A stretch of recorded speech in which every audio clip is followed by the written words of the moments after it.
समस्त अभिभावकगण, भाइयों बहनों, क्रांतिकारी साथियों को धनवंत सिंह राठौड़ का प्रणाम। दोस्तों, आज अनिश्चितकालीन अनशन का 12वां दिन है। आप सबों को ज्ञात है कि ये अनिश्चितकालीन अनशन माननीय मुख्यमंत्री नीतीश कुमार द्वारा घोषित दो महत्वपूर्ण मांगों को लेकर है।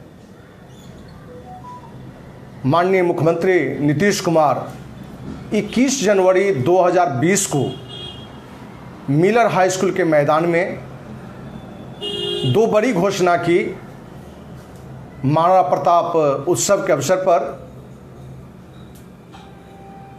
कि जल्द से जल्द सरकार बिहार की राजधानी पटना के मुख्य चौराहे पर महाराणा प्रताप की प्रतिमा स्थापित करेंगे। वहीं दूसरी उन्होंने एक बड़ी घोषणा की कि हमारे पुराने रहे साथी पूर्व सांसद आनंद मोहन जी की रिहाई के लिए भरसक पूरी प्रयास हम करेंगे।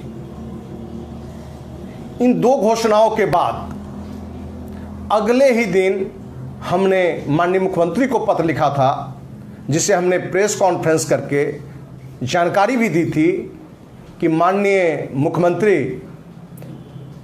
इससे पूर्व 21 मई 2004 ईस्वी को महाराणा प्रताप की जयंती के अवसर पर विद्यापति भवन में आपने ये कहते हुए कि बड़े दुख और शर्म की बात है कि महाराणा प्रताप जैसे महामानव महावीर, जिसका भारत ही नहीं पूरी दुनिया जय जयकार करता है, जिसकी वीरता की गाथा गाता है, उनका राजधानी में प्रतिमा का न होना बड़े ही शर्म की बात है। और आपने कहा कि यदि मेरी सरकार बनेगी तो कुछ ही महीनों के अंदर महाराणा प्रताप की आदमकद प्रतिमा, भव्य प्रतिमा बनाई जाएगी, वो भी राजधानी के किसी मुख्य चौराहे पर बनाई जाएगी। आपसे पहले उसी साल 19 जनवरी 2004 को पूर्व मुख्यमंत्री माननीय लालू प्रसाद यादव ने भी यही घोषणा की कि मेरी सरकार जल्द से जल्द राजधानी के मुख्य चौराहे पर महाराणा प्रताप की प्रतिमा स्थापित करेगी।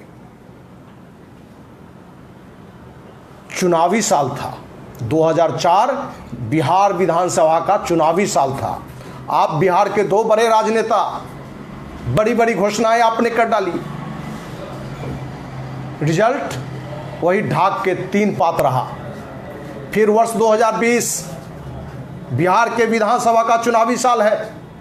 आपने क्षत्रिय समाज के एक नेता को आगे करके महाराणा प्रताप का उत्सव मनवाते हैं और उसमें फिर बड़ी घोषणा करते हैं कि मैं जल्द से जल्द महाराणा प्रताप की प्रतिमा राजधानी के मुख्य चौराहे पर स्थापित करेंगे। और क्षत्रिय समाज के प्रमुख नेता जो निर्दोष हैं, पूर्व सांसद आनंद मोहन जी की जेल से रिहाई के लिए भरसक प्रयास करेंगे। और आज तक वो फिर ढाक के 3 पात के बराबर ही रिजल्ट।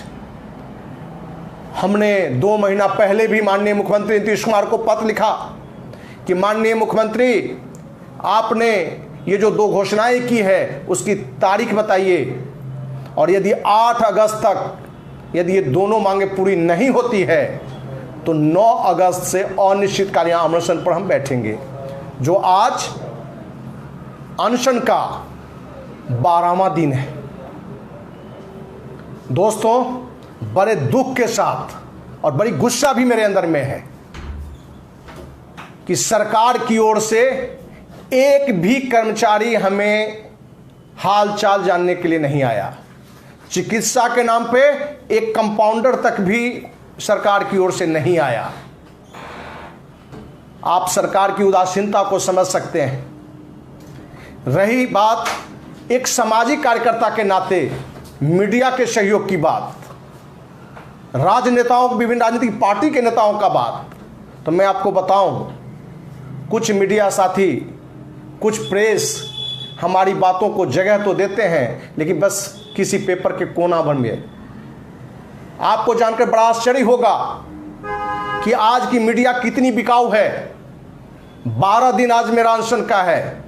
दर्जनों मीडिया के साथी हमें फोन करके कह चुके हैं आपका मुद्दा तब हाईलाइट होगा, सरकार की कुंभकर्णी नींद तब टूटेगा जब आप पैसा देंगे तो आपके न्यूज को हम बड़ा रूप देंगे। दोस्तों, ये कहते हुए बड़ा शर्म और दुख है और गुस्सा भी है कि उस सामाजिक कार्यकर्ता को मीडिया पैसा मांगता है। वर्ष 1995 में मैं आईएएस की तैयारी छोड़ के इस संकल्प के साथ जुड़ा सामाजिक कार्य में 2 संस्थाओं का निर्माण किया। एक हमने क्षत्रिय सभा महासंघ का पहले निर्माण किया था और बाद में लगा कि हर समाज को लेकर एक राष्ट्रीय स्तर पर एक बड़ा काम करना है, तो हमने अखिल भारतीय अपराध विरोधी मोर्चा संस्था का निर्माण किया और यह संकल्प हमने ली कि मैं जो भी कमाऊंगा उसका कम से कम आधा पैसा सामाजिक काम में लगाऊंगा। आपको जानकर आश्चर्य होगा कि 25 साल का सामाजिक काम में 1 रुपया हमने किसी से चंदा नहीं लिया, 1 रुपया। और 25 साल के सामाजिक कार्य में 365 दिन एक कार्यकर्ता की भूमिका में हमने काम की। रही सामाजिक बड़े काम की बात, आपको जानकारी दे दें कि बिहार में जो पूर्ण शराबबंदी कानून बना, जिसके लिए हम 2007 में 10 दिन अनिश्चितकालीन अनशन पर इनकम टैक्स गोलंबर चौराहा पर पड़े हुए थे। दर्जनों हमने धरना दी, दर्जनों प्रदर्शन हमने किया। बिहार में पूर्ण शराबबंदी कानून बने, इसके लिए हमने मुजफ्फरपुर से राजधानी पटना तक पद यात्रा हमने की थी और 2007 में हमने अनशन के समय यह संकल्प हमने लिया था कि जब तक बिहार में पूर्ण शराबबंदी कानून लागू नहीं हो जाएगा हम एक ही टाइम खाना खाएंगे।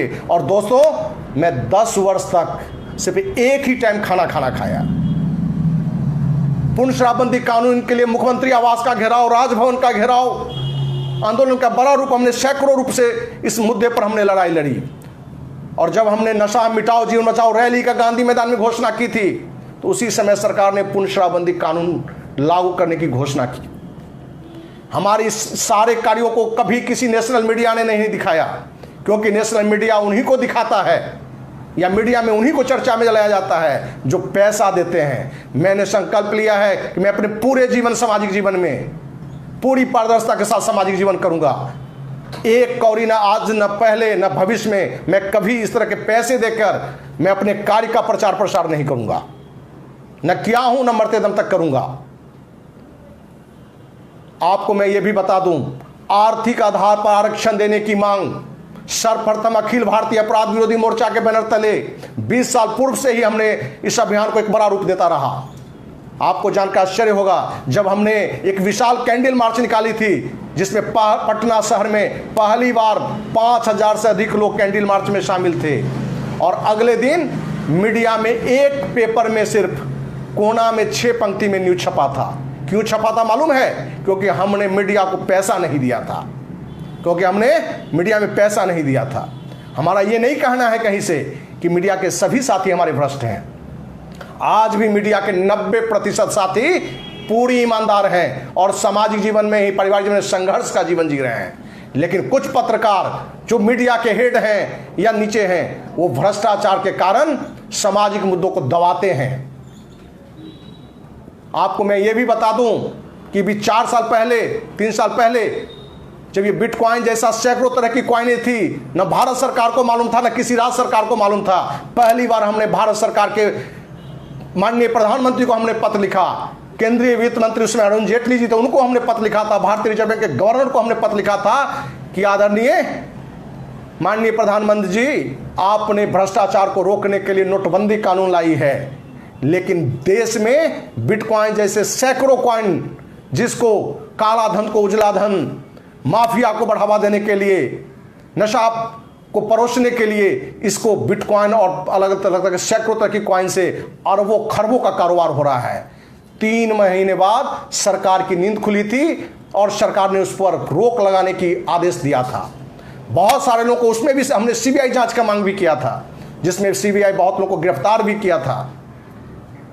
दोस्तों, एक नहीं, ये हमारा अपने जीवन का 8वां आमरण है। विभिन्न मुद्दों पर मैं एक सामाजिक कार्यकर्ता के रूप में किसी भी कोने में रह रहे अपने साथी को किसी मेडिकल की जरूरत होता है, मैं कोई महीना ऐसा नहीं कि दर्जनों लोगों को मैं जाकर डॉक्टर को जाकर नहीं दिखवाता हूं।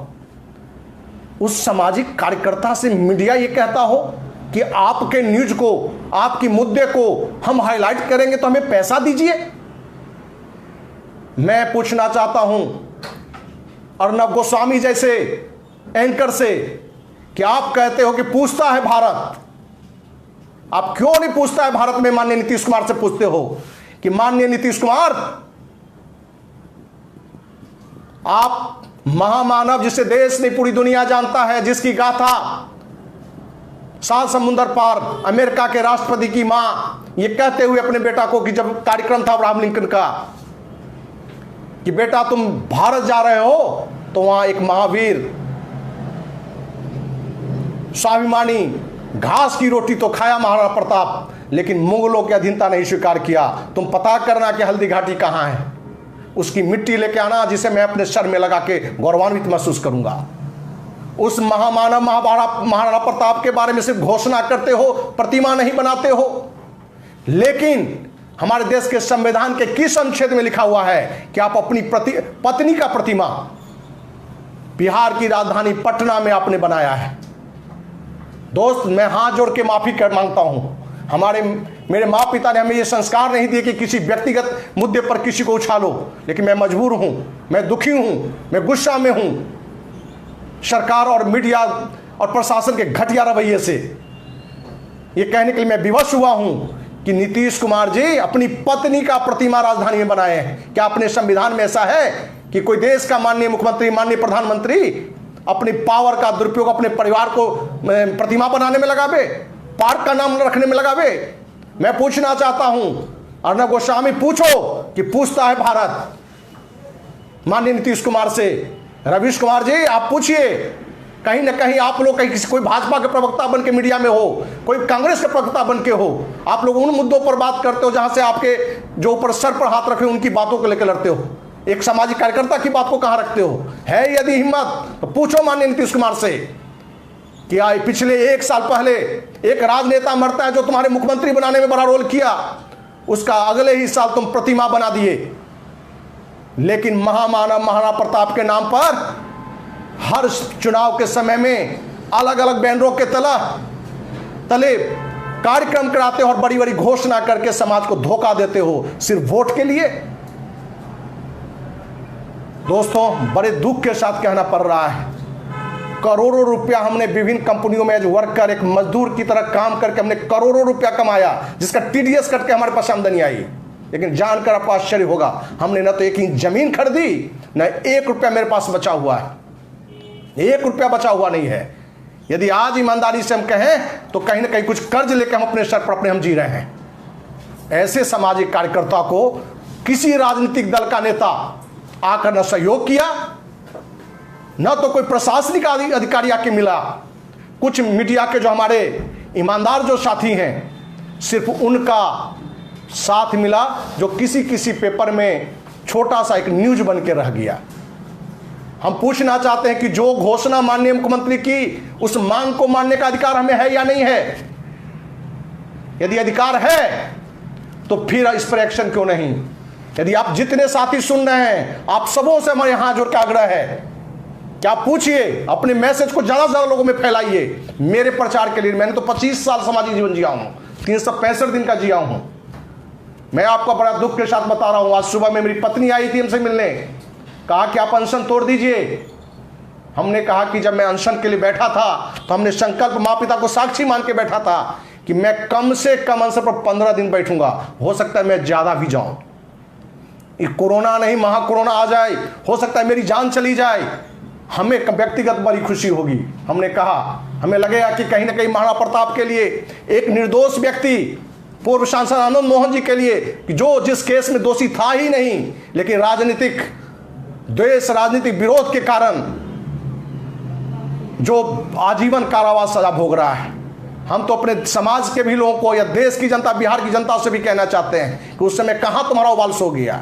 यदि कोर्ट के द्वारा ही उनको आजीवन सजा हुआ था, विरोध करते हम, न्यायालय से भी यदि गलती होती तो विरोध करते, न्यायालय में भी कानून में चेंज करते। जब एससी एसटी कानून में उच्चतम न्यायालय ने कहा कि जब तक डीएसपी स्तर का पदाधिकारी दोषी नहीं पाए तब तक उस पर गिरफ्तारी नहीं होगी, लेकिन वोट की राजनीति में एक व्यक्ति के कहने से, एक व्यक्ति के विरोध से सरकार ने सुप्रीम कोर्ट के आदेश का उल्लंघन करते हुए अध्यादेश लाके SC/ST कानून को वहीं का वहीं छोड़ दिया। निर्दोषों को भी सजा देने का कानून को बहाल रहने दिया। दोस्तों, आपको पता नहीं है, आर्थिक आधार पर आरक्षण देने की मांग को लेके SC/ST एक्ट के विरोध में जब हमने माननीय प्रधानमंत्री को लिख के, माननीय राष्ट्रपति को लिख के, माननीय उच्चतम न्यायालय के मुख्य न्यायाधीश को पत्र लिख के कि SC/ST कानून में आर्थिक आधार पर आरक्षण को लेके आप यदि उच्चतम न्यायालय द्वारा जो पास हुआ तो उसको नहीं लागू किया जाता है, तो मैं राष्ट्रपति भवन के समक्ष आत्मदाह 2 अक्टूबर 2017 को करूंगा। दोस्तों, मैं राष्ट्रपति भवन अपने नहीं, अपने सैकड़ों साथियों के साथ गया था। वहां हमारी गिरफ्तारी भी हुई थी और बाद में हमें छोड़ा गया था। जानकर फिर आपको आश्चर्य होगा, दिल्ली के सारे मीडिया के कार्यालय में हम आमंत्रण के लिए 3 दिन पहले से गए थे कि ये अपना ये अभियान है, उसमें हम चाहेंगे कि हमारी बातों का फैलाएं। सारे मीडिया में जाने पर एक ही रिजल्ट निकला कि पैसा है तो आपकी न्यूज जाएगी। मैं आपसे पूछना चाहता हूं, जो पूर्ण शराबबंदी के लिए आंदोलन करके इतने बड़े कानून में रिजल्ट लाया हो, आर्थिक आधार पर आरक्षण के लेकर सबसे बड़ा रोल पूरे देश में मुखपात्र में किया हो, क्या उस व्यक्ति को भी समाचार में आने के लिए, उसके कार्य को आने के लिए पैसा मीडिया को देना पड़ेगा? मैं आपसे पूछना चाहता हूं भाइयों, मैं आपसे ही पूछना चाहता हूं कि कोई भी सामाजिक कर्ता, मैं तो 25 साल सामाजिक जीवन जिया हूं इस संकल्प के साथ कि जो कमाऊंगा उसे कम से कम आधा सामाजिक काम में लगाऊंगा। जो एक नया व्यक्ति सोचेगा, क्या आपको लगता है कि वो आगे बढ़ पाएगा? जब कोई सामाजिक कार्य करता है, उसे समाज से, सरकार से, मीडिया से यदि प्रोत्साहन नहीं मिलता है तो टूट जाता है और वो सामाजिक काम छोड़ के अन्य कामों से जुड़ जाता है। दोस्त, मुझे ये कहने में कहीं मन परहेज नहीं है कि पूरे देश में यदि सबसे बड़ा किसी का योगदान है सेना से भी ज्यादा, तो एक सच्चे सामाजिक कार्यकर्ता का, क्योंकि सच्चा सामाजिक कार्यकर्ता जो मेहनत से कमाता है उसको भी सामाजिक कार्य में लगाता है और अपने परिवार का समय भी सामाजिक कार्य में लगाता है। और यदि बीच में मर गया तो उसको ना कोई बोनस मिलेगा ना उसके एक क्रिमिनल, यदि कोई अपराधी विधायक बन जाता है, सांसद बन जाता है, मंत्री बन जाता है, मुख्यमंत्री बन जाता है, तो उसकी महत्व है। मैं बता रहा हूं कि दैनिक जागरण की चर्चा हमने परसों की थी, तो कल वो एक छोटा न्यूज दिया और फिर कुछ नहीं। 12 दिन के अंशन में दैनिक जागरण जैसे राष्ट्रीय पेपर एक दिन इन बड़े मुद्दों पर आपका न्यूज देता है। इलेक्ट्रॉनिक मीडिया में कुछ लोकल मीडिया भाई हमने दी, लेकिन बाकी लोग को पैसा चाहिए। नेशनल मीडिया में कोई एक आ नहीं सकता है आपको। मैं चैलेंज करता हूं आज तक ABP, ये अर्णव गोस्वामी को, रवीश कुमार को, सारे पत्रकार को, मैं एंकर को मैं चैलेंज करता हूं कि यदि आप ईमानदार हो तो आप सामाजिक मुद्दों को उठाओ। आप माननीय नीतीश कुमार से पूछो, जो पूछता है भारत आप नारा लगाते हो कि पूछो कि इतने बड़े महामानव का प्रतिमा क्यों नहीं, बार बार घोषणा के बावजूद तुम्हारी पत्नी का प्रतिमा क्यों? तुम्हारे एक साथी पिछले साल डेथ करता था जो मुख्यमंत्री बनाने में तुम्हें योगदान दिया, एक महामानव का क्यों नहीं? उस पर कहां है चुप्पी? सारे राजनीतिक पार्टी वोट के मुद्दे को उठाते हैं। दोस्तों, हमने कहा ना पूर्ण शराबबंदी कानून यहां बन गई, लेकिन मुझे फिर भी दुख है कि यह कानून का कोई फायदा बिहार में नहीं हुआ, कोई फायदा नहीं। जितनी शराब पहले बिकती थी, जितने शराब लोग पहले पीते थे, आज भी उतना ही लोग शराब पी रहा है। कोई एक थाना पर एक ट्रक से अधिक शराब की खपत बिहार में है। कहीं ना कहीं उस कानून में, पूर्ण शराबबंदी कानून का पहले से भी ज्यादा नुकसान हो गया, क्योंकि सरकार की नीति पेपर पर तो था, लेकिन शराब माफिया को, जो पुलिस प्रशासन है, उत्पाद के अधिकारी हैं, वो पूरे मालो माल हो चुके हैं और उनको सरकार के पास भी पैसा जाता है। यदि नहीं जाता है तो मैं सारे मीडिया को चैलेंज करता हूं कि कोई एक भी गांव बता दे जहां सैकड़ों बोतल रोज शराब की खपत नहीं है। बेरोजगारी दूर के नाम पर इस शराब में हर गांव से 5 से 10 बच्चा गलत तरीके से शराब बेचने के कारोबार में शामिल है।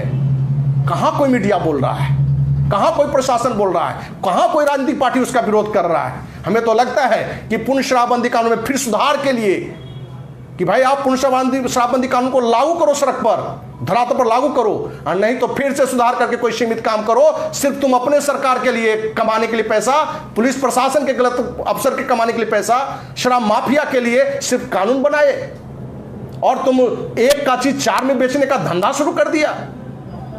दोस्तों, ये अनिश्चितकालीन अनशन मीडिया का साथ मिले या नहीं मिले, सरकार का साथ मिले ना मिले, प्रशासन का साथ मिले या नहीं मिले, आप सभी अभिभावक, दोस्त, भाई का हमको साथ चाहिए। मैं आपको बड़ा एक सच्चाई बताऊं, मुझे फेसबुक नहीं आता है चलाने।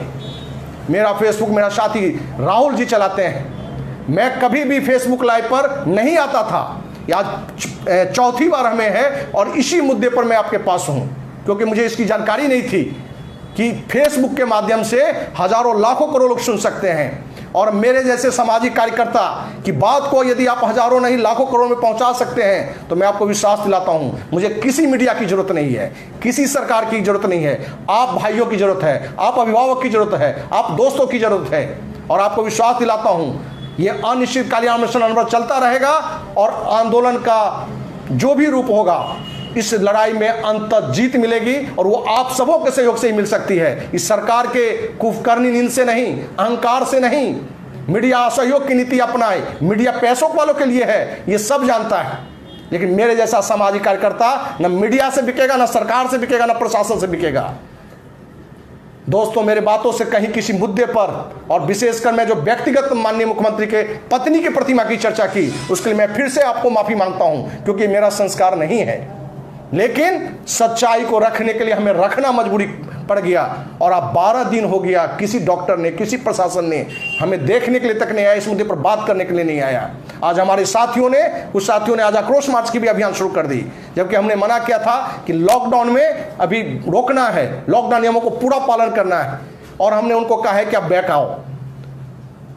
इसी आशा के साथ कि आप सबों का सहयोग और मेरी जो विचार है यदि सही है, मेरी बात में सच्चाई है, तो आप ज्यादा से ज्यादा जितने लोगों में फैला सकें फैलाइए। और मैं मरते दम तक आपको वादा करता हूं कि मरने से 1 मिनट पहले भी सामाजिक कार्य करते हुए ही हम मरेंगे, कहीं और नहीं मरेंगे। इन्हीं शब्दों के साथ आप सबों को प्रणाम। मेरी कोई भी बात गलत लगे तो माफ कर देना।